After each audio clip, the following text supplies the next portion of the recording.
রাতে সকল কাজ শেষ করে হোটেল থেকে চেক আউট করে আদার প্রয়োজনীয় সব কিছু নিয়ে গাড়িতে উঠে তৎক্ষণাৎ বেরিয়ে পড়ল ঢাকার উদ্দেশ্যে। সে মূলত সিলেট এসেছিল। ঢাকা থেকে আনুমানিক 7-8 ঘন্টার পথ। জ্যামে আটকা না পড়লে ভোরের আগেই পৌঁছাতে পারবে। সে আগে ঠিক করেছিল সকালে গিয়ে মেয়েটাকে সারপ্রাইজ দিবে, কিন্তু সন্ধ্যাবেলায় অপ্রত্যাশিত কিছু দৃশ্য দেখে সে নিজের সিদ্ধান্ত চেঞ্জ করেছে। তার এখন শরীর মন দুটোই ওই বিচ্ছু মেয়েটাকে চাচ্ছে। অথচ আগে কখনো এমনটা হয়নি তার সাথে। কতবার মেয়েটাকে গভীরভাবে দেখেছে, তখন মনটা এত অস্থির হয়নি যতটা আজ হচ্ছে।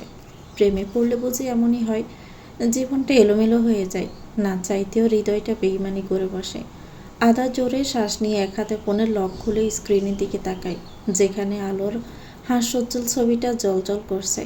এই ছবিটা সে লুকিয়ে তুলেছিল। মেয়েটা বাগানে টোনাটুনিকে নিয়ে খেলছিল আর খিলখিল করে হাসছিল।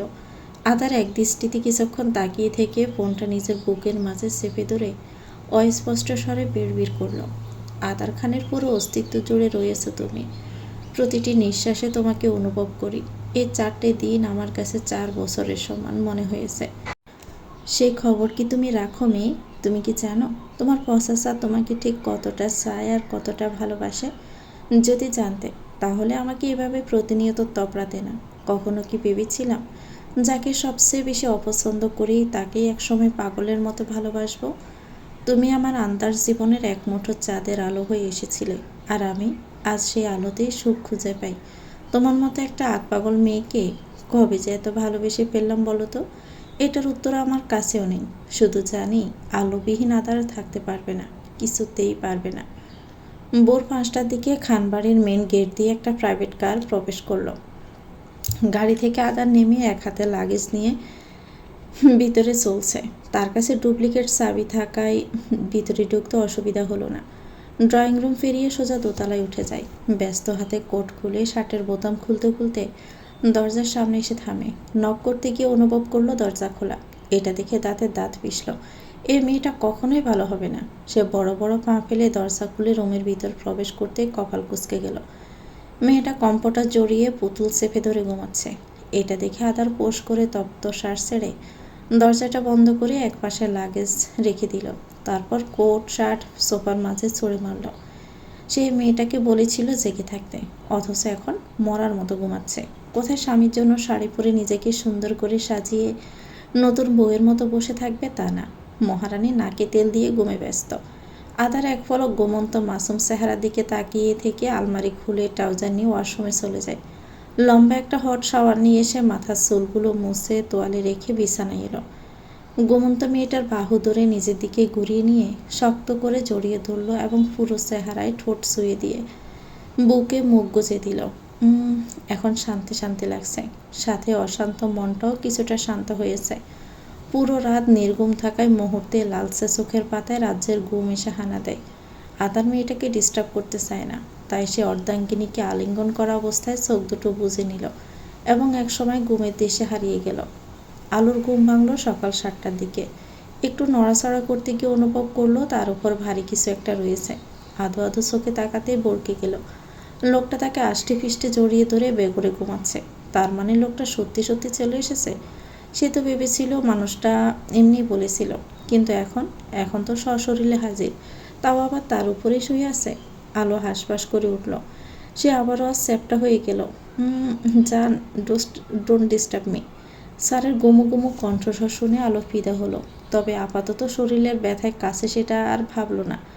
সে হাঁসফাঁস করতে করতে বলল, উঠুন স্যার, আমি তো চ্যাপ্টা হয়ে গেছি। আদার যেন আজ অবাধ্য হলো। সে আরও গভীরভাবে আলিঙ্গন করে ফিসফিসিয়ে বলল, শুধু চ্যাপ্টা কেন, ভেঙে চুরে গুড়িয়ে দাও। সাত সকালে আপনার সাথে ঝগড়া করার মুড নেই আমার। এখন আমার উপর থেকে শুনুন। আমি ঘুমাবো। তো ঘুমান না, কি আপনাকে বাধা দিচ্ছে? শুধু আমাকে ছাড়ুন। কোলবালিশকে ছাড়া ঘুম ভালো হবে না। এমন কথা শুনে আলোর চোখ দুটো বড় বড় হয়ে যায়। সে অবাক কণ্ঠে জিজ্ঞেস করলো, আমাকে দেখে আপনার কোলবালিশ মনে হচ্ছে? আদার বুকে নাক ঘষাঘষি করে বিড়বিড় করল, ইয়েস জান, ইউ আর মাই সফট কোলবালিশ, জীবন্ত কোলবালিশ। আলো দাঁত কিরমির করে বলল, ওয়াশরুমে যাব। যেতে হবে না। আলো হতাশ হলো। মাঝে মধ্যে লোকটা যে কি হয় কে জানে, তবে হুটহাট এমন পাগলামি তার ভালোই লাগে। সে আনমনে হেসে মানুষটাকে জড়িয়ে ধরল। আদার কিছুক্ষণ চুপ থেকে মাথা তুলে কাছে এগিয়ে এসে কপালের মাঝে ঠোঁট ছুঁয়ে সরে যায়, কিন্তু আলো চলে গেল না। সে সামান্য উঠে স্বামীর দিকে ঝুঁকে মাথা চুলের বাজে বাম হাত গলিয়ে দিয়ে বলল, ঘুম পাড়িয়ে দেব? আলো কিছু না বলে দু হাতে কোমর জড়িয়ে ধরে নরম বুকের মাঝে মুখ গুজে রাখল। আলো মুচকি হেসে আলতো হাতে চুলে বিলি কেটে দিতে লাগলো, কিন্তু লোকটার গরম নিঃশ্বাসের জন্য তার শরীরটা শিরশির করছে। আলো সবে পাত্তা না দিয়ে স্বামীর মাথার মাঝে ঠোঁট ছুঁয়ে বেড় করল, পচা স্যারের পচা স্বভাব। আজ বিকেলে তিথিকে দেখতে এসেছে মির্জা বাড়ির লোকজন। মূলত আদারই ডেকেছে, শাহ পরিবারকে তারা না করে দিয়েছে। যেখানে মেয়ের মত নেই সেখানে জোর করে বিয়ে দেওয়ার কোনো মানেই হয় না। শুধু শুধু 3টে জীবন নষ্ট করা। পরিবারের সকলে ড্রয়িং রুমে উপস্থিত। তাহমিনা খান প্রথমে আপত্তি করলো, এখন মির্জা বংশের সব কিছু জেনে রাজি হয়ে গেছে। তার মেয়েটা যে বেছে বেছে খাঁটি সোনা নিজের জন্য চুজ করেছে, এটা ভাবতেও গর্বে বুক ফুলে উঠছে। দুই পরিবার মিলে আলাপ আলোচনা করে সামনের সপ্তাহে এঙ্গেজমেন্টের তারিখ করার সিদ্ধান্ত নিলেন। তিহানের লেখাপড়া শেষে এবং অফিসে জয়েন হওয়ার 1 মাস পরে বিয়ে দেওয়া হবে দুজনকে। এতে কারোরই কোনো আপত্তি নেই, বরং সবাই খুশি, বিশেষ করে তিথি আর তিহান। সো ম্যাডাম, ফাইনালি আপনার পরিবারের মন জয় করতে পারলাম। তিহানের কথা শুনে তিথি মাথা নিচু করে হাসল। ছেলেটা তিথির দুপাশে দেওয়ালের উপর হাত রেখে বাউডোরে আবদ্ধ করে নিল। তারপর ঝুঁকে একটু ফিসফিসিয়ে বলল, বিনিময়ে কি কিছু পাবো না? তিথি সরু চোখে তাকিয়ে বলল, এই পুরো আস্ত আমিটাকেই তো পাচ্ছ, সেখানে আবার কি চাই তোমার? তোমাকে নিজের করে পেতে এখনো বহু দেরি আছে। তো তো এখন একটা কিস চাই। তিথির দুগাল রক্তিম আবার ফুটে উঠল। সে লজ্জায় এদিক ওদিক তাকাতে তাকাতে বলল, চট্টগ্রাম থেকে এখানে আসার সময় কিস করেছিলে, তাহলে এখন আবার কেন? তিহান রমণীর লিপস্টিক দেওয়া ঠোঁটের দিকে এগিয়ে এসে ফিস করে বলল, এখন চলে যাব তাই? তিথি চোখ বুজে দুহাতে পরনের শাড়ি খামছে ধরল, আর তিহান হারিয়ে গেল তার প্রিয়সীর কোমল ঠোঁটের মাঝে। ওইদিকে আলো ননদের রুমের দরজা খুলে কিছু বলতে যাবে, তখনই সামনের দৃশ্য দেখে গলায় কথা আটকে যায়। বেকুব মেয়েটা চোখ বড় বড় করে সামনের দিকে হা করে তাকিয়ে আছে। তখনই একজোড়া হাত এসে তার চোখ চেপে ধরে ওখান থেকে নিয়ে গেল। কোন শালারে এভাবে চোখ ধরেছে? শালা নয়, তোমার স্বামী। আলো চটপটানি বন্ধ হয়ে যায়। চোখের উপর থেকে হাত সরাতে এসে কয়েকবার পল্লব জাটিয়ে সামনে তাকায়। হালকা ঝাপসা ঝাপসা দেখছে। সে দুহাতে চোখ কষলিয়ে বিরক্তিকর কণ্ঠে বলে উঠল, কি সমস্যা আপনার? আধার প্যান্টের পকেটে দুহাত গুজে এক ব্রো উঁচিয়ে জিজ্ঞেস করল, ওভাবে হা করে কি দেখছিলে তখন? কই কিছু না তো। একদম মিথ্যে কথা বলবে না। অন্য রোমান্স দেখতে লজ্জা করে না? আরে দুর্বল, আমি কি ইচ্ছে করে দেখেছি নাকি? আধার কটমট করে তাকায়। বাসা ঠিক করো বেয়াদব। শুরু থেকে আমার বাসা এমনই ছিল স্যার। তুমি কি আমার সাথে ঝগড়া করতে চাচ্ছ? আলো হেসে মাথা নাড়িয়ে বলল, রাইট স্যার, আপনার সাথে বহুদিন ঠিকমতো ঝগড়া করা হয়নি। আমার তো মুখ নিষ্পিস করছে ঝগড়া করার জন্য। আমারও মুখ নিষ্পিস করছে। তাহলে আর কি, চলুন নিজের মুখের ইচ্ছাটাকে পূরণ করা যাক, কি বলেন? আদার বাঁকা হেসে দৃঢ়পায়ে এগিয়ে আসতে আসতে হিসিয়ে বলল, ওকে ডান। আলো লম্বা শ্বাস নিয়ে ঝগড়া করার জন্য মুখ খুলল, কিন্তু কোনো শব্দ বের হলো না, বরং তার ঠোঁট জোড়া লোকটার দখলে। আলো আহাম্মকের মতো দাঁড়িয়ে রইল। সে কি ভেবেছিল আর লোকটা করছে কি? আপনি আপনি আমার দামি লিপস্টিক খেয়ে ফেলেছেন, এখন 1000 টাকার নোট বের করুন। অনেকটা সময় পর মেয়েটার ঠোঁট জোড়া ছেড়ে দেয় আদার। তখন আলো জোরে জোরে শ্বাস নিতে নিতে নিজের ফুলে ওঠা ঠোঁটে হাত ছোঁয়ালো এবং উপরোক্ত বাক্যগুলো বলে ওঠে। আদার রুমাল বের করে নিজের ঠোঁট মুছতে মুছতে চোখ মুখ উসকে বলল, লিপস্টিক এত তিতা কেন? ইয়াক, নিশ্চয়ই কোনো সস্তার দোকান থেকে নিয়েছ। আলো ধরা পড়েও দাঁত কেলিয়ে বলল, একদম ঠিক হয়েছে। যেমন তিতা আপনি, করলার রস এখন খান, বউয়ের লিপস্টিকের তিতা রং। আদার চলে যাওয়ার সময় দাঁতে দাঁত চেপে বলল, যদি পেট খারাপ হয় তাহলে আপনার কপালে ভয়ানক শাস্তি রয়েছে মিসেস খান। পিছন থেকে আলো চিল্লিয়ে উঠল, কেন কেন? আমি কি বলেছিলাম ঝগড়ার বদলে চুমু খেতে? আপনি তো নিচ থেকে তেড়ে এলেন, এখন সব দোষ আমার, তাই না? আদার গাড় গুড়িয়ে দাঁতে দাঁত ফিসল। হ্যাঁ, সব দোষ তোমারই। এ বেয়াদব তুমিটার জন্যই আদার খান এখন চুমুখোর হয়েছে। ডিসগাস্টিং। একটু থেমে মনে মনে আওড়ালো, এখন শুধু কন্ট্রোললেস হওয়া বাকি। অতিথিরা সন্ধ্যার সময় বিদায় নিয়ে চলে গিয়েছে। জগতের বুকে রাত্রির আধারের ছায়া নামার সাথে সাথে আকাশটাও হুট করে নিজের স্বাভাবিক রং পাল্টে ফেলেছে।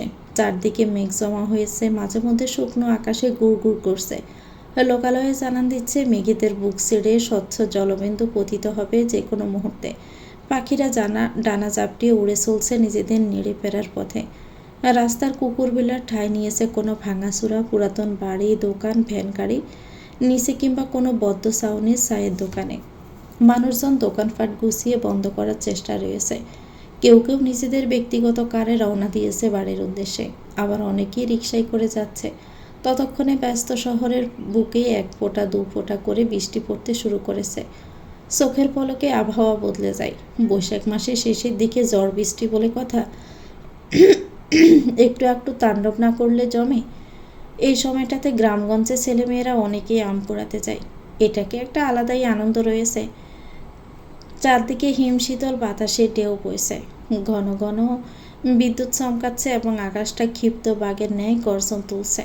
মুষলধারে বৃষ্টির বর্ষণে শহরটা ধুয়ে মুছে গেল।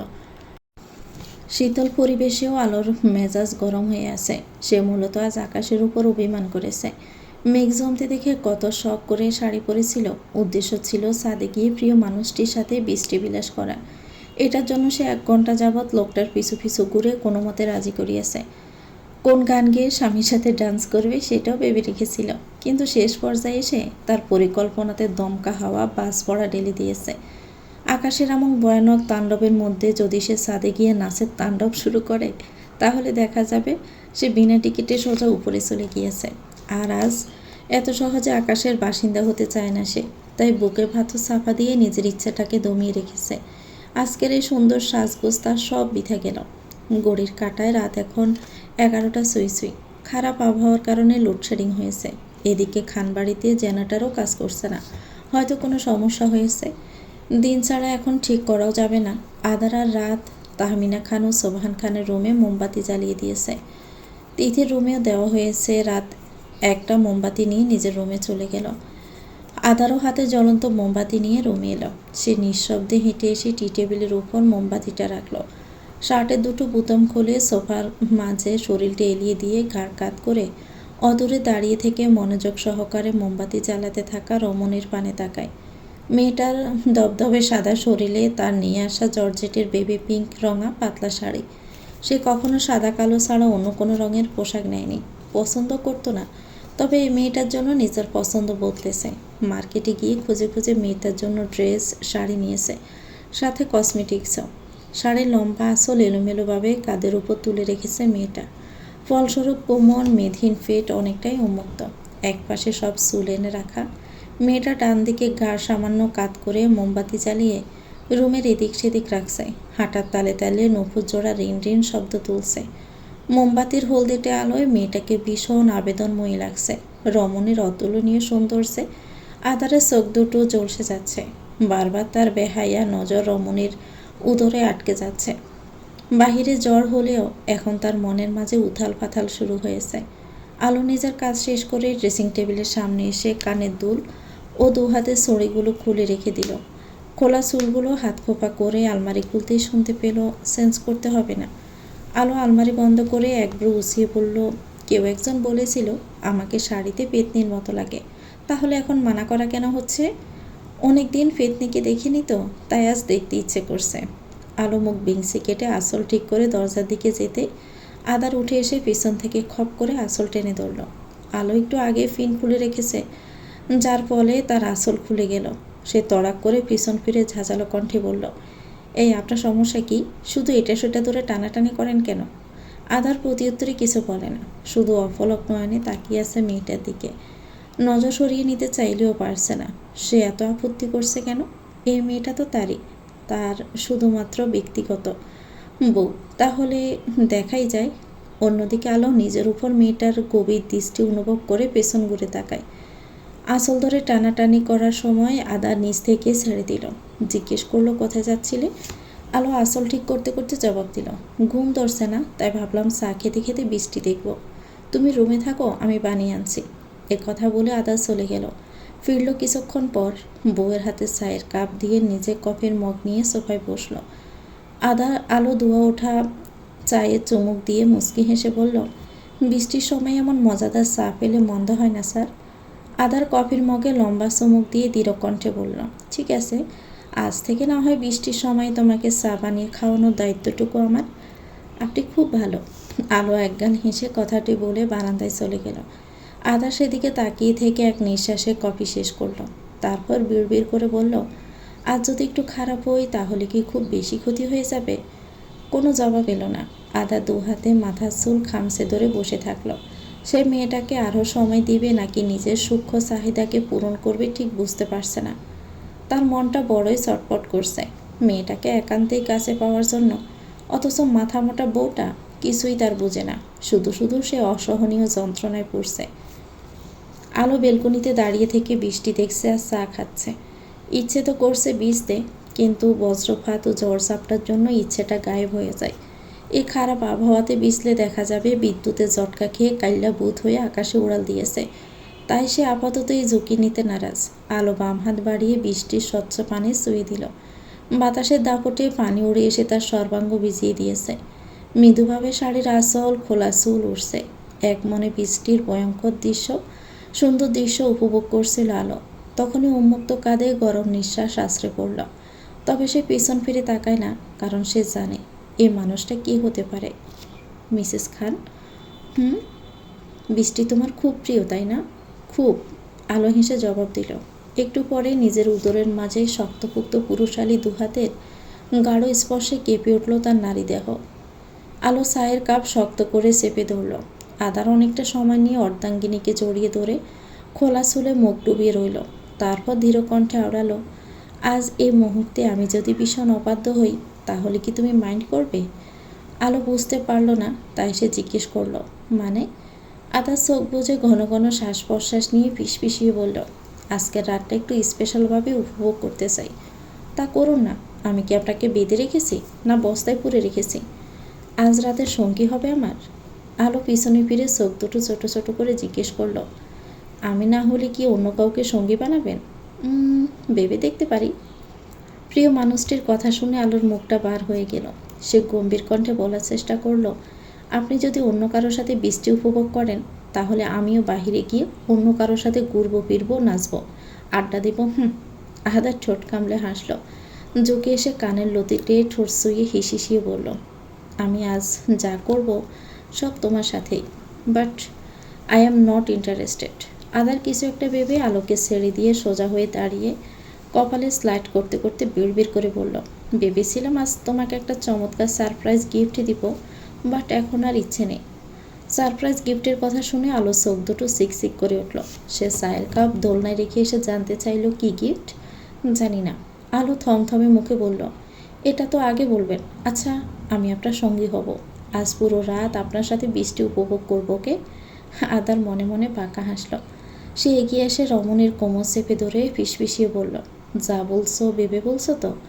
আজ কিন্তু পুরো রাত আমাকে দিতে হবে, চাইলেও ছাড়া পাবে না। আলো ঠোঁট কামড়ে ভাবতে লাগলো, একটা রাতই তো জেগে থাকতে হবে। প্রিয় মানুষটির পাশে বসে থেকে কাঁধে মাথা ঠেকিয়ে বৃষ্টি উপভোগ করার ভাগ্য কয়জনেরই বা হয়। তাই সে অত কিছু না ভেবে রাজি হয়ে যায়। তারপর বলল, এখন আমার গিফট দিন। আদার পিছলে হেসে প্রিয়তমার গালে বিদ্যা আঙ্গুল দিয়ে স্লাইড করতে করতে হাসকি স্বরে বলল, দেব। আজ তোমাকে এমন একটা সারপ্রাইজ দিব যেটা তুমি চাইলেও কখনো বলতে পারবে না। বিশেষ করে আজকের এই রাতটা। বাকিদের কাছে আজ রাতটা বৃষ্টিময় হলেও তোমার কাছে হবে সুখময় রাত। আলো মুচকি হেসে স্বামীর গলা জড়িয়ে ধরে শান্ত গলায় বলল, আপনি আমার পাশে থাকলে আমি সবসময় সুখী। আদার মাথা নিচু করে ঠোঁটের কোণে শব্দ করে চুমু খেয়ে ঠান্ডা গলায় বলল, সারপ্রাইজ গিফট নেওয়ার জন্য প্রস্তুত মিসেস আদার খান? আলো তো খুশিতে বাকবাকো। তার গিফট পেতে প্রচুর ভালো লাগে, আর সেটা যদি হয় ভালোবাসার মানুষটির তরফ থেকে তাহলে তো তার আর কোনো কথাই নেই। তাই সে জলদি মাথা নাড়িয়ে বলল, হ্যাঁ হ্যাঁ, আমিও দেখতে চাই আপনি আমাকে আবার কি দেন। তবে যেটাই দিন না কেন আমি খুব খুশি। আদার কিছুক্ষণ অপলক নয়নে মেয়েটার হাসি মাখা মুখের দিকে তাকিয়ে থেকে চট করে পাজাকোলা করে তুলে নিয়ে রুমের দিকে পা বাড়ালো। পুরো রুম জুড়ে তখন মোমবাতির সোনালি আলোয় আলোময় হয়ে আছে। বাতাসে জানালার পর্দাগুলো এলোমেলোভাবে উড়ে চলেছে। হালকা বৃষ্টির ঝাপটাও আসছে। ফিটের নিচে নরম বিছানার স্পর্শ পেতে আলোর ভ্রু কুঁচকে গেল। সে কিছু বলার জন্য মুখ খুলতে যাবে, তখনই অনুভব করলো একজোড়া কোমল পুরো ঠোঁটের মাঝে তার ঠোঁট জোড়া হারিয়ে গেছে। আলোর চোখ দুটো বিস্ময় ইয়া বড় হয়ে গেল। সে আদৌ কেমন রিয়াকশন দিবে ঠিক বুঝে উঠতে পারল না। ওইদিকে একজোড়া ঠোঁট ক্রমশই তার ঠোঁটের মাঝে প্রবেশ করে চলেছে। আলো দু হাতে বিছানার চাদর খামচে ধরে চোখ বুজে নিল। এক পর্যায়ে এসে শ্বাস নিতে না পেরে চটপটি উঠল। তবে আদার আজ থেকে তাকে একটুও ছাড়ল না, উল্টো আরও গাঢ়ভাবে চুম্বন করতে উন্মাদিত হলো। আপনি আপনি আলো জোরে জোরে শ্বাস নেওয়ার চেষ্টা করে কিছু বলতে চাইল, কিন্তু কিছু বলতে পারছে না। আর একটু হলেই সে নির্ঘাত দম আটকে মারাই যেত। সে একটু সময় নিয়ে নিজেকে ধাতস্থ করে কিছু বলবে, তখনই খেয়াল করলো লোকটা কেমন নেশা ভরা চোখে তাকিয়ে থেকে ব্যস্ত হাতে শার্টের বোতামগুলো খুলছে। আলো অজান্তে ভয়ে শুকনো ডোক গিলে কাঁপা কাঁপা গলায় জানতে চাইল, অমন করে তাকিয়ে আছেন কেন? আর শার্টই বা কেন খুলছেন? আপনি না একটু আগে বললেন বৃষ্টি উপভোগ করবেন? তাহলে করবো তো, বাট বৃষ্টি নয়, তোমাকে। আলো আটকে উঠল। তড়িঘড়ি করে কিছু বলতে যাবে, তখনই আদার ঝুঁকে এসে ঠোঁটের মাঝে তর্জনী আঙ্গুল রেখে হিসিয়ে বলল, চুপ, একদম চুপ, কোনো কথা বলবে না, শুধু আমাকে অনুভব করবে। আজ এই মুহূর্তে যা কিছু হয়ে যাক না কেন, তবুও আমাকে বাধা দেওয়ার একটুও চেষ্টা করবে না, কারণ আজ আমি ভীষণ অবাধ্য হব। যতটা অবাধ্য হলে তোমার মাঝে নিজেকে সম্পূর্ণ বিলীন করতে পারবো, ঠিক ততটাই অবাধ্য হতে চাই। একটু থেমে পুনরায় আওড়ালো, কষ্ট হলেও আজ রাতটা আমাকে সহ্য করে নাও যান। এ কথা বলে আদার নিজের সমস্ত ভার আলোর ছোট্ট শরীরের উপর ছেড়ে দিল। এক হাতে গাড় চেপে ধরে প্রিয়তমার রক্তিম ওষ্ঠদ্বয় আঁকড়ে ধরল, অপর হাতে কম্পিউটার টেনে দুটো শরীরকে ডেকে নিল আবরণের আড়ালে। সময়ের সাথে সাথে আদার খান ভদ্রলোকের খোলস ছাড়িয়ে বেরিয়ে এলো। তারপর আজ দুটো দেহ প্রাণ একে অপরের সাথে মিলেমিশে একাকার হলো। দুজনের মাঝের সমস্ত দূরত্ব ঘুচল, উন্মাদনা বাড়ল, শ্বাস প্রশ্বাস ঘন হলো। একই সাথে দুইজনের মধ্যকার অদৃশ্য দেওয়াল ভেঙে চুরে নতুন জীবনের সূচনা ঘটল। তাদের এই সুন্দর গভীর মিলনের সাক্ষী হয়ে রইল একটি বৃষ্টিময় রাত। আলোর ঘুম ভাঙল দুপুরবেলায়। একটু নড়াচড়া করতে গিয়ে অনুভব করলো তার সর্বাঙ্গ ব্যথায় ছিঁড়ে যাচ্ছে। সে চোখ মুখ কুঁচকে কম্পিউটারের ভিতর থেকে মাথা বের করে বালিশের উপর রাখলো। কিছুক্ষণ চোখ বন্ধ করে থাকলো আর ভাবতে লাগলো রাতের কথা। সে সারপ্রাইজ গিফট হিসাবে ভেবেছিল কসমেটিক্স নয়তো ড্রেস, কারণ মানুষটা তাকে এগুলোই দিত বেশি। কিন্তু শেষ মুহূর্তে এসে তার ভাবনায় এক বালতি গোবর ঢেলে দিয়ে অন্য কিছু দিয়েছে, যেটা সে ভাবতেও পারেনি। ভদ্রলোক যে কথার জালে ফাঁসিয়ে এভাবে ধোঁকা দিতে পারে, সেটা গুণাক্ষরেও টের পায়নি।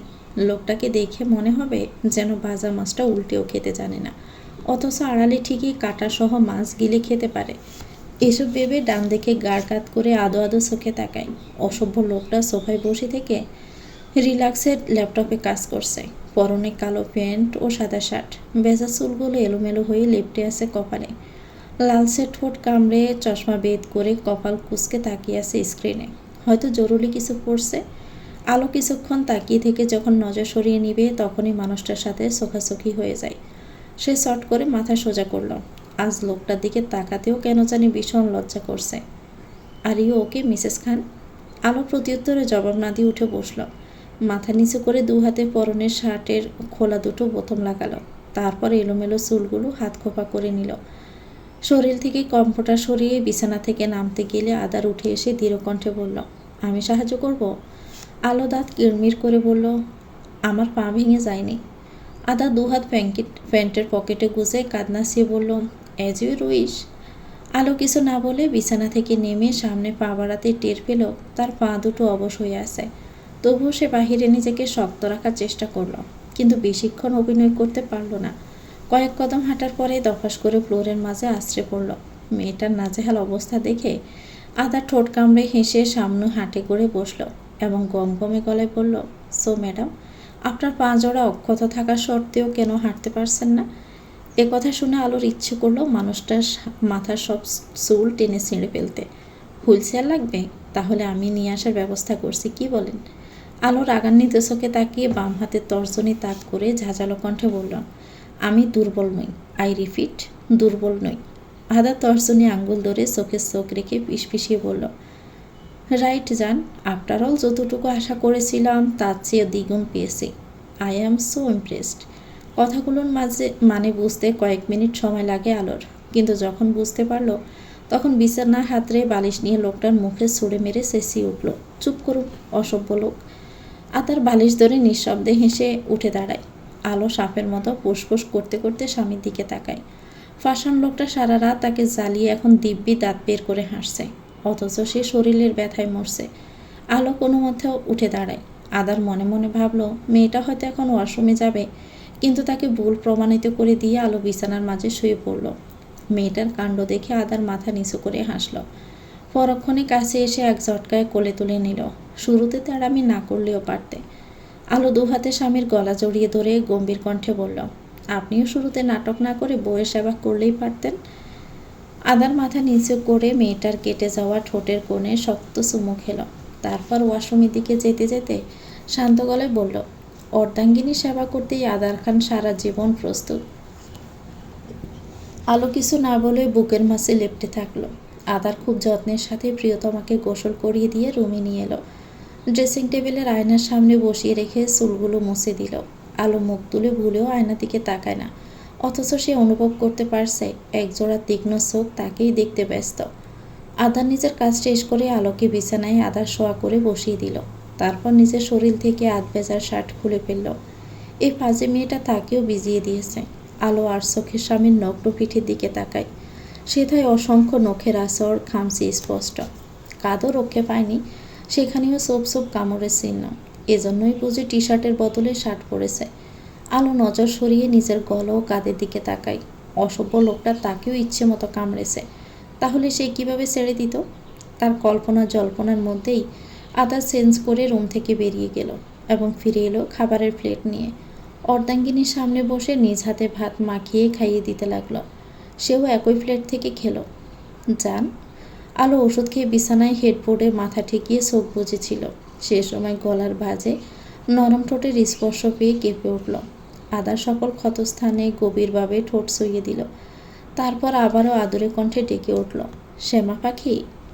আলো ঘন ঘন শ্বাস প্রশ্বাস নিতে নিতে কোনো মতে জবাব দিল, বলুন। সারপ্রাইজ গিফট পছন্দ হয়েছে? লজ্জায় আলো চেহারা লাল টকটকে হয়ে ওঠে। এমন কথা শুনে মনে হলো কান দিয়ে যেন ধোঁয়া বের হচ্ছে। কত বড় নির্লজ্জ হলে এমন কথা আবার বড় মুখ করে জিজ্ঞেস করে। আলো হাঁসফাঁস করতে করতে দু হাতে স্বামীকে ঠেলতে শুরু করলো। আদার গ্রীবাদেশ থেকে মুখ তুলে কপাল কুঁচকে বলল, সবসময় এমন ব্যাঙের মতো তিড়িং বিড়িং করো কেন? তো কি আপনার মতো অসভ্য মার্কা কথা শুনবো? এখানে অসভ্যতা আমি কী দেখলে আশ্চর্য? তাহলে ওই কথা জিজ্ঞেস করার মানে কি? আদারের কপাল আরেকটু কুঁচকে গেল। সে মেয়েটার বাম হাত সামনে এনে অনামিকা আঙ্গুলের দিকে ইশারা করে গম্ভীর কণ্ঠে বলল, আমি এটার কথা বলছিলাম। আলো হাতের দিকে তাকায়। অনামিকা আঙ্গুলের মাঝে একখানা ডায়মন্ডের রিং চকচক করছে। রিংটা অর্ধেক চাঁদের আকারে ডিজাইন করা। দেখে এক ফালে চাঁদি লাগছে, মনে হচ্ছে আকাশ থেকে স্বয়ং চাঁদ নেমে এসেছে তার হাতে। আলো যতটা না মুগ্ধ হয়েছে তার চেয়ে বেশি বিস্মিত হয়েছে। সে আংটিটা ছুঁয়ে দিয়ে বিস্ময় আওড়ালো, চাঁদ? আদা ঝুঁকে এসে ঠোঁট ছুঁয়ে ফিসফিসিয়ে বলল, তুমি আমার অন্ধকার জীবনে আসা এক মুঠো চাঁদের আলো। আর এই তুমি আদারের ব্যক্তিগত চাঁদ। চাঁদের কিন্তু কলঙ্ক থাকে। তোমারও আছে। আলো চোখ দুটো বড় বড় করে জিজ্ঞেস করলো, কই? আদার চোখে চোখ রেখে বলল, সে দেখো, আমি তোমার সে কলঙ্ক। আলো মুচকি হেসে মাথা নাড়িয়ে বলল, চাঁদের কলঙ্ক স্বয়ং আদার খান। ব্যাপারটা মন্দ নয়। আদার অর্ধাঙ্গিনীর কোলে মাথা রেখে শুয়ে পড়ল। তারপর বলল, বললে না তো গিফট তোমার পছন্দ হয়েছে কিনা? আলো ঝুঁকিয়ে স্বামীর কপালে ঠোঁট ছুঁয়ে শান্ত গলায় বলল, খুব পছন্দ হয়েছে। আর প্রথমটা? আলো দু হাতে মাথার চুল খামচে ধরে টানাটানি করতে করতে বিড়বিড় করে বলল, আপনি আর ভালো হবেন না, তাই না? আদার হেসে উবুড় হয়ে বাহু ডোরে শক্ত করে রমণের পাতলা কোমর আঁকড়ে ধরে পেটের মাঝে মুখ গুজে ফিসফিসিয়ে বলে উঠল, এতদিন তো ভালোই ছিলাম, এখন থেকে না হয় একটু খারাপই হলো। একটু থেমে পুনরায় আওড়ালো, আজ থেকে শুধু তোমার কাছে আদার খান ব্যাড বয় হয়ে থাকবে, প্রমিস। রাতের বেলায় অফিসে একটা পার্টির আয়োজন করা হয়েছে। একটা ডিল সাকসেস হওয়ায় আজ এই ছোট্ট অনুষ্ঠানটি। অফিসের গ্রাউন্ড ফ্লোর খুবই চমৎকারভাবে সাজানো হয়েছে। সেখানে মানব মানবীরা গিজগিজ করছে এবং নিজেদের মতো পার্টি এনজয় করছে। এখানে কোনো বাহিরের লোক নেই, সবাই অফিসের কর্মচারী। রাত একটা টেবিলে বসে থেকে রেড ওয়াইন খাচ্ছে। কিন্তু অতিরিক্ত না, যতটুকু খেলে নেশায় বোধ হবে না ঠিক ততটুকুই খেয়েছে। তার আগে থেকে নেশা করার অভ্যেস আছে, দেশের বাইরে থাকাকালীন প্রতিদিনই খেত, এজন্য এখন একটু খেলে সহজে নেশায় মাতাল হয় না। অস্ট্রেলিয়ায় থাকাকালীন একবার বড় ভাইকে ড্রিঙ্কস করিয়েছিল। ছেলেটা নর্মাল ড্রিঙ্কস ভেবে খেয়েছিল, কিন্তু সে কি জানতো ওই নর্মাল ড্রিঙ্কসে তার ছোটো ভাই নেশাক্ত কিছু মিশিয়ে রেখেছিল। রাতের প্ল্যান ছিল বড় ভাইকে মাতাল করে মায়ের কাছে পাঠাবে, কারণ সারাক্ষণ তাকে চরিত্র নিয়ে কথা শোনাতো। তাই সেও ঠিক করে বড় ভাইয়ের ফুলের মতো চরিত্রে একটু দাগ লাগাবে, যেন সেও পাল্টা জবাব দিতে পারে। সব কিছু তার প্ল্যান মতোই হয়েছিল। বিদেশি সুন্দরী রমণীকেও বড় ভাইয়ের রুমে পাঠিয়েছিল, কিন্তু তার অতি ভদ্রলোক ভাই মাতাল অবস্থায় থেকেও ওই মেয়েটা দুগাল ছড়িয়ে লাল করে দিয়েছিল। ওই রাতে শুধু বিদেশি রমণী মার খায়নি, সাথে সেও খেয়েছিল। এমনকি সকালে নেশা কেটে যাওয়ার পর তাকে আবারও গণদোলাই দিয়েছে। বড় ভাইয়ের হাতে মার খেয়ে সে 1 সপ্তাহের মতো হসপিটালে পড়েছিল। সেই দিন থেকে তার মনে অনেক রাগ জমে, তাই তো বড় ভাইকে বেশি পাত্তা দেয় না। সে সবসময় নিজ মর্জি অনুযায়ী চলাফেরা করে এসেছে, কিন্তু এই 1.5 বছরের মধ্যে সে অন্যরূপে বড় ভাইকে আবিষ্কার করে। সে এতগুলো বছর নানাভাবে কষ্ট দিয়েছে, কথায় কথায় অপমানও করেছে। সে সারাক্ষণ খারাপ ব্যবহার করলেও কখনো তার ভাই খারাপ ব্যবহার করেনি, বরং সব কিছু মুখ বুজে হজম করে নিয়েছে। এত কিছুর পরেও তাদের কোনো কমতি অনুভব করতে দেয়নি, উল্টো নিজের সবটা দিয়ে আগলে রাখার চেষ্টা করেছে এবং করে আসছেও। অথচ সে বড় ভাইয়ের মূল্য দিতে পারল না। আজকাল এগুলো ভাবলে বড্ড আফসোস হয় রাতের। সে যখন থেকে ইনকাম করতে শুরু করেছে তখন থেকে বুঝতে পেরেছে টাকা কামানো ঠিক কতটা কষ্টের। সময়ের সাথে সাথে সে একটু একটু করে বড় ভাইয়ের কষ্ট উপলব্ধি করতে পেরেছে। একই সাথে অতীতের কিছু খারাপ দৃশ্য বারবার তাড়া করে বেড়ায়। সে এতটা খারাপ না হলেও পারত। এসব ভেবে দীর্ঘশ্বাস ছাড়ল রাত।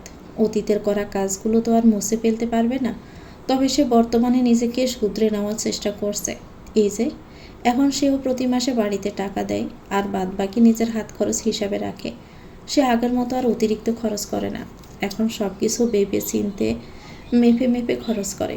সে একটু হলেও বড় ভাই নামক মানুষটার কাঁধের ভার কমাতে চায়।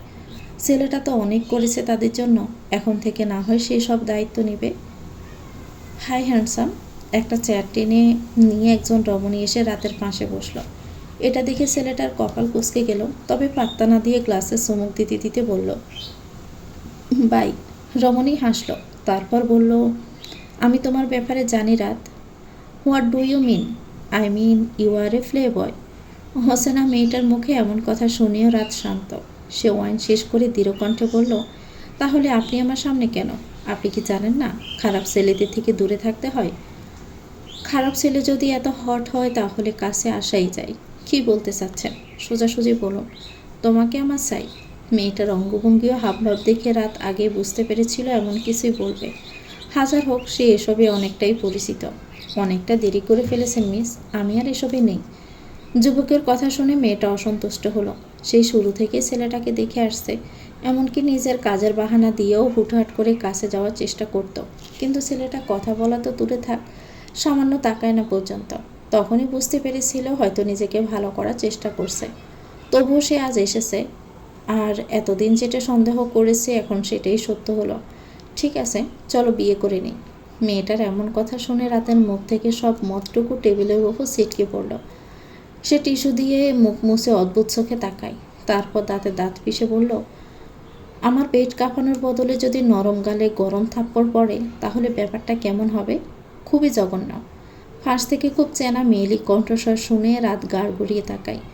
ঈশিতা বুকে 2 হাত বেঁধে চোখ মুখ কুঁচকে দাঁড়িয়ে আছে। সিনিয়র ম্যামকে দেখা মাত্র মেয়েটা কেটে পড়ল। ঈশিতা এসে অন্য চেয়ারে বসতে বসতে বলল, চলুন বিয়ে করে নিই। রাত বাঁকা হেসে বলল, চলুন বিয়ের আগে বাসর করে নেই। ছি, আপনি কি অশ্লীল, আর আপনি বড়ই সুশীল। আরে বাবা, আমি তো মজা করছিলাম। আমিও মজা করছিলাম। ঈশিতা কিছুক্ষণ চুপ থেকে জিজ্ঞেস করলো, আপনি প্লে বয়? রাত শান্ত গলায় বলল, ছিলাম, বাট এখন বড় ভাইয়ের মতো জেন্টলম্যান হওয়ার চেষ্টা করছি। সে আমার থেকে 1000 গুণ ভালো, অথচ আমি ব্যাড বয়। অতীতে আপনি না হয় খারাপ ছিলেন, কিন্তু বর্তমানে তো চেষ্টা করছেন ভালো হওয়ার। এটাই বা কয়জন করে? রাত শব্দ করে শ্বাস ছেড়ে বিড়বিড় করে বলে উঠল। অবশেষে কোনো মেয়ে এই খারাপ আমিটাকে বুঝল। আজ সারাটা দিন রুমের ভিতরেই কেটে গিয়েছে আলোর। মানুষটা কই যেন গেছে, আর সে একা একা মুরগির বাচ্চার মতো ঝিমাচ্ছে। আলো বিরক্তিতে আশেপাশে তাকায়, তারপর আস্তে ধীরে বিছানা থেকে নেমে রুমের বাইরে গেল। তার শরীরটা এখন কিছুটা সুস্থ আছে। ড্রয়িং রুমে কাউকে দেখতে পেল না। আলো সোজা রান্নাঘরে গিয়ে ফ্রিজ খুলে দেখে কিছু খাওয়ার জন্য আছে কিনা। মিষ্টি দেখে আলোর ঠোঁটের কোণে হাসি ফুটল। সে চটপট মিষ্টি নিয়ে খেতে খেতে ড্রয়িং রুমে এলো, কিন্তু বেশিক্ষণ বসে থাকতে পারল না। ছুটে এসে বেসিনে বমি করতে শুরু করলো। তুমি প্রেগনেন্ট? অপ্রত্যাশিত বাক্যটি শুনে আলো চমকে উঠল। তড়াক করে পিছনে তাকিয়ে দেখে তাহমিনা খান গম্ভীর মুখে দাঁড়িয়ে আছে। সে চোখ মুখ ধুয়ে দৃঢ়কণ্ঠে বলল, আপনার ভুল হচ্ছে মা। তাহলে হুটহাট করে বমি করে কেন? আলো কি জবাব দিবে বুঝতে পারল না। তার ছোটবেলা থেকে হুটহাট বমি করার বাজে অভ্যেস আছে। বেশিরভাগ পেট খারাপ হলেই সে বমি করে। কিছুদিন ধরেই তার পেট কেমন জানি করছে। এটার জন্য ডাক্তার দেখাতে হবে, নয়তো এসবের জন্য সে পেশে যাবে। সত্যি করে বলো, তোমার পেটে কার বাচ্চা? আলো অবাক চোখে তাকালো। কার বাচ্চা মানে? এই মহিলা কি বলতে চাচ্ছে? আপনি এসব কি বলছেন মা? আমি কেন প্রেগনেন্ট হতে যাব? আসলে আমার পেটে সমস্যা হয়েছে এই জন্য। তাহলে এটা কি? এই কথা বলে তাহমিনা খান একটা প্রেগনেন্সির কিট বাড়িয়ে ধরল। আলো অবিশ্বাস চোখে ওই লাল দুটো চিহ্নের দিকে তাকায়। তাহমিনা খান তাচ্ছিল্যের সুরে বললেন, তোমার মতো মেয়েকে আমার ভালো করেই চেনা আছে। নিশ্চয়ই কোথাও গিয়ে নষ্টামি করে নিজের গর্ভে সন্তান ধারণ করেছ। সিহ, লজ্জা করলো না তোমার? আদারের স্ত্রীর অধিকার না দেওয়ায় তুমি এমনটা করলে? আলোর পুরো পৃথিবী যেন ভনভন করে ঘুরে উঠল। সে কিছু বলতে যাবে তখনই খেয়াল করলো দরজা খুলে আদার স্যার প্রবেশ করেছে। কি হয়েছে এখানে? আর তুমি নিচে কেন? আলো কোনো জবাব দিল না, শুধু অশ্রুসিক্ত নয়নে তাকিয়ে রইল। মেয়েটার চোখে পানি দেখে আদার অস্থির হলো। তড়িগড়ি করে কাছে এসে দোগালে হাত রেখে বিচলিত কণ্ঠে বলল, খারাপ লাগছে? ডাক্তার ডাকবো? আলো স্বামীর বুকে মুখ গুজে দিল। এত বড় একটা মিথ্যে অপবাদ কিভাবে দিতে পারলেন তাহমিনা খান? তার মানে তুমিও জানো এই মেয়ে মা হতে চলেছে? তাহমিনা খানের কথা শুনে যেন আদার আকাশ থেকে পড়ল। পর মুহূর্তে চিল্লিয়ে উঠল, হোয়াট ননসেন্স! ও কেন এখন মা হতে যাবে? তাহমিনা খান নিজের হাতে থাকা কিট দেখিয়ে বলল, এরপরও আমাকে অবিশ্বাস করবে? আদার এক পলক লাল দাগের দিকে তাকিয়ে দাঁতের দাঁত চেপে বলে উঠল, এটা আমার বউয়ের না, নিশ্চয়ই আশরাফ খানের সেকেন্ড বউয়ের। বাই দ্য ওয়ে, কংগ্রেচুলেশনস ছোটো মা। আদার বড় ছেলের মুখে এমন ভয়ানক কথা শুনে তাহমিনা খান কিছুক্ষণের জন্য স্তব্ধ হয়ে যান। পর মুহূর্তে চিৎকার করে উঠলেন, কত বড় সাহস ছেলেটা তার সামনে দাঁড়িয়ে তার চরিত্রের দিকে আঙুল তুলছে। এখন কি ওনার মা হওয়ার বয়স? যেখানে দাদি নানি হওয়ার কথা, সেখানে এমন জঘন্য অপবাদ শুনে লজ্জায় মরে যেতে ইচ্ছে করছে। অথচ এই মানুষটাই একটু আগে ছেলের বৌমার চরিত্রের দিকে আঙুল তুলল, আর এখন নিজের বেলায় তেলো বেগুনে জ্বলে উঠল। কথায় আছে না, অন্যের বেলায় 4 আনা, নিজের বেলায় 16 আনা? ঠিক তেমনটাই তাহমিনা খান। ছোট বৌমার গর্জন শুনে নিজের রুম থেকে হন্তদন্ত হয়ে ছুটে এলেন সোবহান খান। তিনি এশার নামাজ পড়ে একটু শুয়েছিলেন। ড্রয়িং রুমে এসে পরিবেশ যথেষ্ট গরম দেখলেন। এখন চিৎকার করছেন কেন? এসব বলার আগে ভাবার দরকার ছিল। যেখানে আমি নিজেই বললাম এখন এমন কিছু হওয়ার চান্স নেই, তবুও আপনি তাড়ামি করছেন। আমি নাকি আপনি ওর স্বামী? আদা দাঁত কিড়মিড় করে বলে উঠল, যেখানে সে গত রাতে মেয়েটা নিজের করে নিয়েছে, সেখানে এত তাড়াতাড়ি প্রেগনেন্ট হওয়া তো অসম্ভব। তারপরও সে মেডিসিনও খাইয়ে দিয়েছিল। তাহলে কি এখন বাচ্চা আকাশ থেকে পড়বে নাকি জমিন থেকে বেরোবে? ছেলেটার কথা শুনে তাহমিনা খান চিল্লিয়ে বললেন, তাহলে এই কিট কোথা থেকে এ বাড়িতে এলো? নিশ্চয় তোমারই বউ পরীক্ষা করেছে, আর তোমারই অজান্তে মেয়েটা এমন কিছু করেছে যার ফল এখন নিজের পেটে নিয়ে করছে। এ কথা শুনে আদারের চেহারায় ভয়ঙ্কর লাল হয়ে যায়। তাহমিনা খানের জায়গায় যদি এখন কোনো পুরুষ হতো, তাহলে এতক্ষণে হাসপাতালে পৌঁছে যেত। তাহমিনা, তুমি এসব কি বলছো? সোবহান খান ধমকে উঠলেন, মেয়েটা কী সব আবল তাবল বলছে আশ্চর্য। অন্যদিকে আদা যথেষ্ট নিজেকে সামলে নিয়ে গম্ভীর কণ্ঠে বলল, এটার পিছনে যে আপনার হাত পা নেই তার প্রমাণ কি? এখানে আমার কোনো মতলব নেই। যা সত্যি এবং দেখছি সেটা বললাম। আর কিছুদিন ধরে খেয়াল করছি এই মেয়েটা হুটহাট বমি করছে আর টক জাতীয় খাবারও খাচ্ছে। তুমি কি মেয়েটার শারীরিক পরিবর্তন বুঝতে পারোনি? হুট করেই এত সুন্দর হওয়ার মাঝে মানে কি? একটা মেয়ে যখন মাতৃত্বের স্বাদ পায় তখনই এমন পরিবর্তন হয়। আদা চোখ বুজে শ্বাস নিল। মেয়েটা 1.5 বছর অসুস্থ ছিল, 1 বছর তো কোমায় ছিল। কড়া কড়া ওষুধের জন্য শরীরটা পাটকাঠির মতো হয়ে যায়, একদম নেতিয়ে পড়ছিল। কিন্তু সে তো এ বাড়িতে নিয়ে এসে মেয়েটাকে একটু একটু করে সুস্থ করেছে। গাইনি ডাক্তার থেকে শুরু করে সব কিছু দেখিয়েছে। সাথে পুষ্টিকর খাবার তো ছিলই, এমনকি ভিটামিন ক্যালসিয়ামও খেয়েছে মেয়েটা, কারণ ভিতর থেকে খুবই দুর্বল ছিল। এত এত যত্ন নেওয়ার পর মেয়েটা পুরোপুরি সুস্থ নয় এবং শারীরিক পরিবর্তনটাও মারাত্মকভাবে হয়। তাই বলে এমন জঘন্য চিন্তাভাবনা করবে? মানুষ কি সবসময় এক থাকে? সময়ের সাথে সাথে সব কিছু পরিবর্তন হয়, সেখানে তো এটা খুবই স্বাভাবিক ব্যাপার। অথচ এটাকে ঘৃণিত হিসাবে উপস্থাপন করা হচ্ছে। আমার ধৈর্যের পরীক্ষা নিয়েন না, নয়তো এর ফল খুবই খারাপ হবে। আমার বউয়ের চরিত্রের দিকে যে ব্যক্তি আঙ্গুল তোলার চেষ্টা করবে, আমি ওই আঙ্গুলি কিন্তু কেটে ফেলবো। আই রিপিট, কেটে ফেলবো। তাহমিনা খানের চোখ মুখ শক্ত হয়। ওইদিকে আলো স্বামীর বুকে মুখ গুজে রাখা অবস্থায় চোখের জলে শার্ট ভেজাচ্ছে। আদার সোয়াল শক্ত করে এক হাতে অর্ধাঙ্গিনীকে জড়িয়ে ধরে আছে। সোবহান খান শক্ত গলায় বললেন, তুমি একজন মেয়ে হয়ে অন্য একটা মেয়েকে এত বড় নোংরা অপবাদ কিভাবে দিতে পারলে তাহমিনা? সোজা চরিত্রের দিকে আঙ্গুল তুললে? সামান্য কিছু বিষয় নিয়ে এমন জঘন্য অপবাদ না দিলেও পারতে। শুধু শুধু মেয়েটাকে মানসিকভাবে হেনস্থা করছ। তাহমিনা খান শ্বশুরের দিকে এগিয়ে এসে কিটি দেখিয়ে বললেন, তাহলে এটা কার বাবা? সোবহান খান কিছু বলতে যাবেন, তখনই দোতলা থেকে ভেসে এলো কিছু অপ্রত্যাশিত বাক্য। আমার, ওটা আমার আম্মু। অফিসের পার্টি শেষ হতে হতে অনেকটাই রাত হয়ে যায়, আর আজ আকাশটাও ভালো নেই, যে কোনো সময় মুষলধারে বৃষ্টি আসতে পারে। তাই সকলেই ডিনার করে বেরিয়ে পড়েছে নিজেদের বাড়ির উদ্দেশ্যে। রাত এক হাতে ব্যাগ আর এক হাতে কাঁধে কোট ঝুলিয়ে ধীরপায়ে হেঁটে যাচ্ছে পার্কিং প্লেসে। নিজের বাইকের কাছে এসে খেয়াল করলো একটা মাতাল মেয়ের বাহু চেপে ধরে টেনে টুনে গাড়ির ভিতর ঢুকানোর চেষ্টা করছে যুবক। এই দৃশ্য দেখে রাতের কপাল কুঁচকে যায়, কারণ সে মেয়েটাকে একটু হলেও চিনে। তাই ব্যাগ কোট বাইক রেখে সে এক হাত প্যান্টের পকেটে গুজে অন্য হাতে গলার টাইয়ের নাট ঢিলা করতে করতে এগিয়ে গেল। Excuse me. হঠাৎই পিছন থেকে পুরুষালী গম্ভীর কণ্ঠস্বর শুনে যুবকটি চমকে ঘুরে দাঁড়ায়। সুদর্শন পুরুষটিকে দেখে ঈশিতা একগাল হেসে বাম হাত নাড়িয়ে মাতাল কণ্ঠে বলল, হাই নটি বয়। রাত এক পলক মেয়েটার হাস্যোজ্জ্বল চেহারার দিকে তাকিয়ে দ্রুত চোখ সরিয়ে নিল, কারণ মেয়েটার হাসি মাখা মুখ একদম তার বোম্বাই মরিচের মতো, সাথে কিছুটা স্বভাবও এক। সারাক্ষণ পটর পটর করতেই থাকে। সে পাশে দাঁড়ানো যুবকের দিকে তীক্ষ্ণ চোখে তাকিয়ে জিজ্ঞেস করল, আপনি মেয়েটাকে চেনেন? ছেলেটার সঙ্গে সঙ্গে মাথা নাড়িয়ে বলল, হ্যাঁ, ও আমার কাজিন, আর ভুলবশত ড্রিঙ্কস করেছে, তাই বাড়িতে নিয়ে যাচ্ছিলাম। কিন্তু আপনি তার কে হন? রাত মেয়েটার দিকে তাকিয়ে থেকে জবাব দিল, কেউ না। এ কথা বলে বড় বড় পা ফেলে চলে যেতে শুরু করলো। তখনই ঈশিতা পেছন থেকে চেঁচিয়ে উঠল, আমাকে রেখে যাবেন না, আমার কোনো কাজিন নেই, শুধু ছোট ভাই আর একটা ছোট বোন আছে, আর মা ছাড়া কেউ নেই, কেউ নেই। মেয়েটার কথা শুনে রাতের পা জোড়া থেমে যায়। মুহূর্তে তার যা বোঝার তা বোঝা হয়ে গেছে। সে পিছন ঘুরে হনহনিয়ে এসে যুবকের কাছ থেকে এক ঝটকায় মেয়েটাকে ছিনিয়ে নিল। ঈশিতে এসে আশ্রয় পড়ল শক্ত বুকের মাঝে। ভয় পেয়ে দু হাতে খামছে ধরল বুকের কাছটার শার্টের অংশ। চোখের সামনে থেকে, যাবি নাকি বসকে কমপ্লেন করব? সাথে দোলাই কিন্তু ফ্রি। নেশার কারণে মেয়েটা বুলবুল বকছে, আর আপনিও সেটা সত্যি ভেবে নিয়েছেন? আমাকে দেখি কি তোর ফিডার খাওয়া বাচ্চা মনে হয়? যেটা বোঝালি আর বুঝে গেলাম।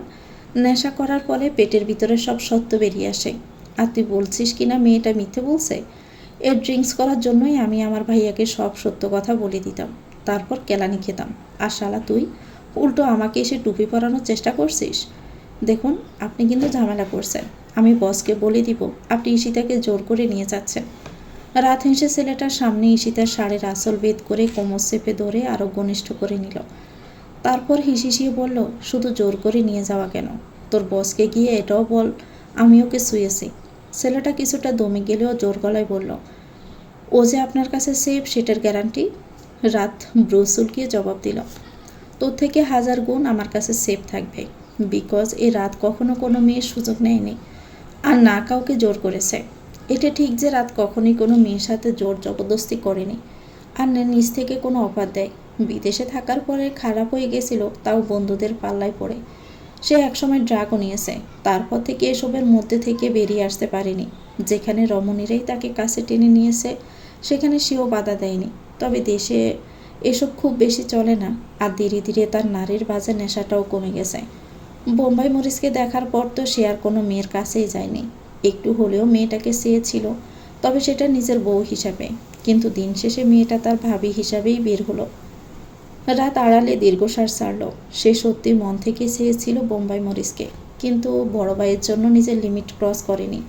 আর এখন তো মেয়েটাকে চাওয়ার কোনো প্রশ্নই ওঠে না, কারণ ওই একটা মেয়েই তার ভাইয়ের সুখ। ছেলেটা কখনো কাউকে ভালোবাসবে না বলতে বলতে ঠিকই তার অপছন্দের ছাত্রীকে ভালোবেসে ফেলল। সব কিছু জেনে শুনেও সে কীভাবে ওই মানুষটার বুক থেকে মেয়েটাকে কেড়ে নেবে, যেখানে মেয়েটাও তাকে ভালোবাসে। এমন সহজ সরল মেয়েটার সুন্দর সংসার সে কিছুতেই ভাঙতে পারবে না। তার চেয়ে বরং তার ভাইয়ের সাথে সুখের শান্তিতে জীবন পার করুক।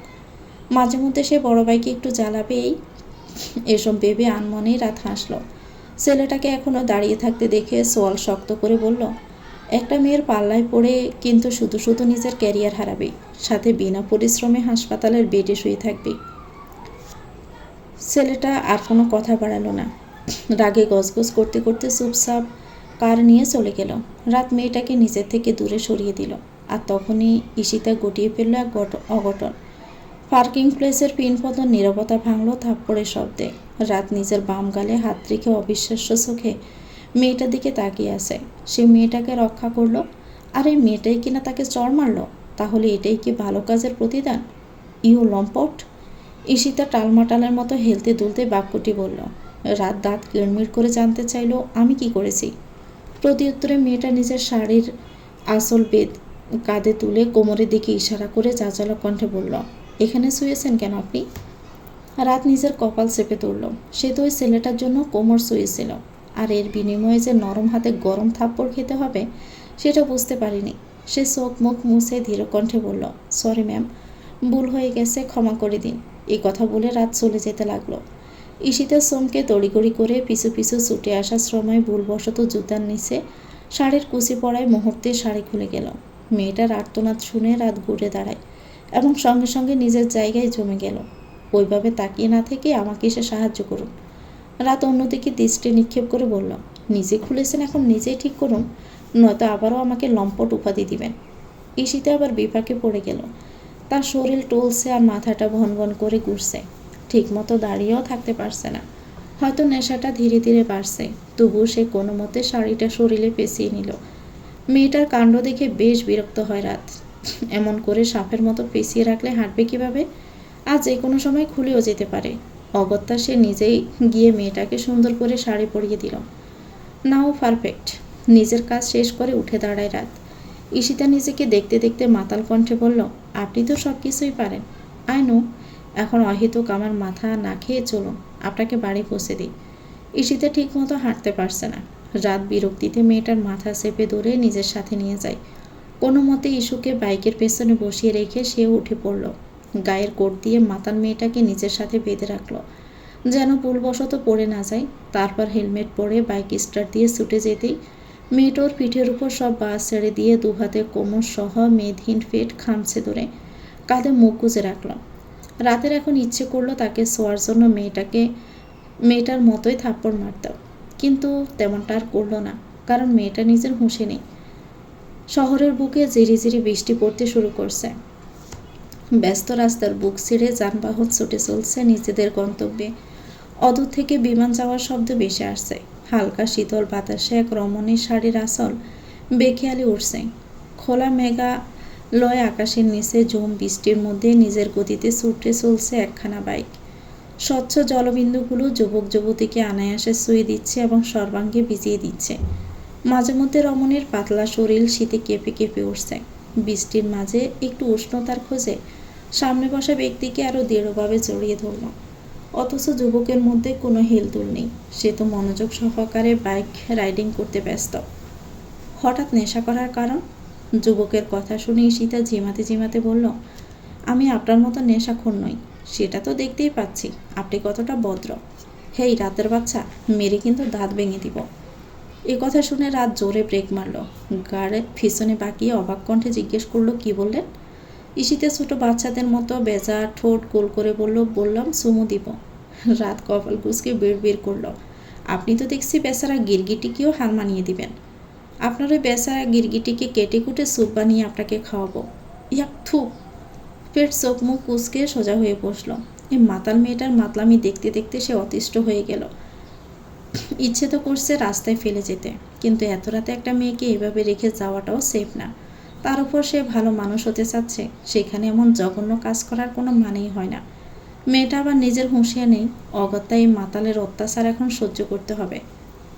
এটা আমার পেট, কোনো ময়দা মাখানো ডো নয় যে এভাবে খামছে ধরবেন। রাত নিজের পেটের মাঝে থাকা কোমল হাত জোড়ার দিকে তাকিয়ে বিরক্তিকর কণ্ঠে বলল, এ মেয়েটা হাতের বড় বড় নখ দাবিয়ে দিয়েছে তার পেটে, এমনভাবে খামছে ধরে আছে যেন মনে হচ্ছে মাংস তুলে নেবে, আর না হয় সে পালিয়ে যাবে। এমন করছেন কেন? একটুই তো ধরেছি। রাত প্রত্যুত্তরে কিছু না বলে বাইক স্টার্ট করে মনে মনে বিড়বিড় করল, ভাগ্যিস আগের রাতের সাথে সাক্ষাৎ হয়নি আপনার। তো ভিউয়ার্স, গল্পটির নাম হচ্ছে এক মুঠো চাঁদের আলো, লিখেছেন নুসরাত ফারিয়া। গল্পটির পরবর্তী অংশ পেতে চ্যানেলটিকে সাবস্ক্রাইব করে আমাদের সাথে থাকবেন। ভিডিও ভালো লাগলে একটি লাইক দিয়ে দিবেন, কমেন্ট করে জানাবেন কেমন লেগেছে। সবাই ভালো থাকবেন। আল্লাহ হাফেজ। আসসালামু আলাইকুম।